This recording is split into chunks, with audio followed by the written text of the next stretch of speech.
This will sound harsh, uncompassionate in this day and age, but it's because we've become accustomed to something that really should be long gone. The something is a reliance on employers for worker safety. Folks, this is a remnant from medieval times where a serf could only work for one landlord. And decency said you rely on the landlord to make sure there's not hazardous things that could maim or kill the worker. We're still there, even though workers in some places have more power than their employers. In most of America, in good economy, workers can leave. In even not so good economy, workers can make demands, and those demands are enforced by regulations and laws, and if they're reasonable demands, they're also enforced by consumer awareness that we don't want to buy the product or the service of an employer who's abusive to his workers. So workers are not anywhere near powerless. Here's how it affects many people in this COVID era times. Does the employer have to take extra responsibility for germs that could put a worker in a hospital, maybe even kill the worker? I think the answer is no. I'll give one exception. But an employer, unless it's a unique space, a unique process to that employer, so that the employer is really the only one who could know better than the rest of us, and if the employer does know better than his or her workers, that's the one time when the employer does have this extra responsibility. Otherwise, we're all in this together. We have the same access to information, good and bad. And workers themselves may have better information about their own workplace than management, and certainly more than remote shareholders. So here's two examples that I can envision where I don't think the employer should be held liable. Let's say employer is looking for better back support for every office worker in the domain. Buys a kind of new technology, but it's not unique to this office. They didn't custom fit. It's being sold across the country. And it turns out that this actually causes long-term problems with people's backs, and they're having to go to chiropractors to undo it. The employer is just a shopper of goods that the worker could evaluate just as easily as the employer. Here's another, an old-fashioned assembly line. We don't have that many left in the United States anymore, but they do exist. And let's say there is spacing that is not 6 feet. Workers know about the hazards of 3 feet versus 6, probably as much as management. And if they're exceptionally concerned, they have the right to not stay, but they don't have the right to be paid or sue the employer for that. Here's another example, COVID era. Let's say N95 masks, which seem to be the standard here. Good, not perfect. There's a such thing as N99, but very hard to find.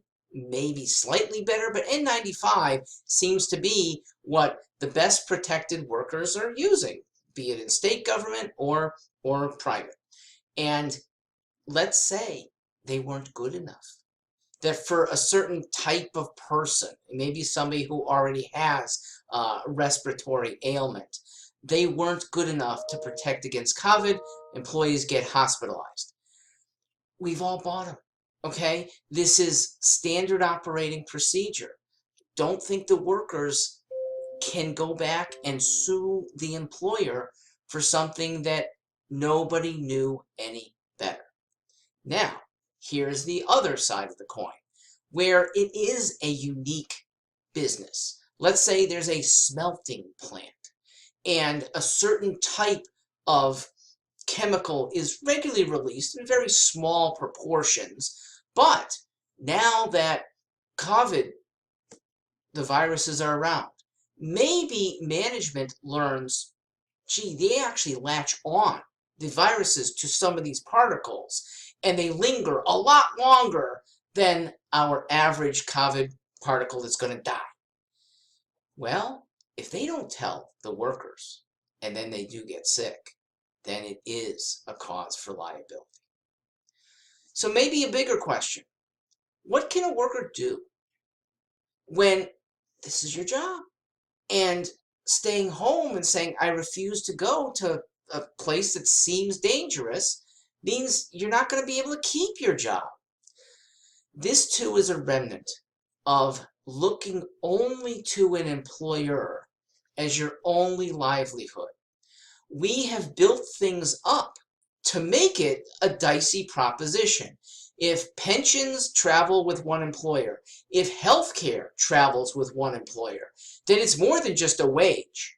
And if the employer is only located in one place and an equivalent job is 3 states away, this may be very hard to leave.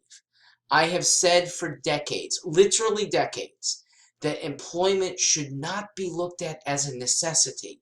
And the more that people perceive it's a fluid environment, I'm going to be with employer until it's not so good, that is healthful for them and ultimately for the employers to make things good so that they don't lose good employees and so that they don't have a reliance on the employer.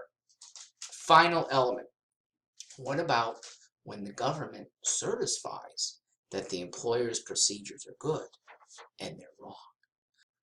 OSHA, the Occupational Safety and Hazard Administration, comes up with rules. Now, if an employer is complying with those rules and people get hurt nevertheless with a compliant employer, then they don't have a leg to stand on. Now, who's to blame? Not the employer anymore, and not the worker either.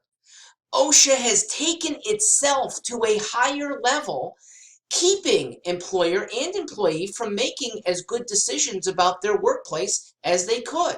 And yet OSHA can't be sued. They, in a way, can do no wrong. This is a bad reliance.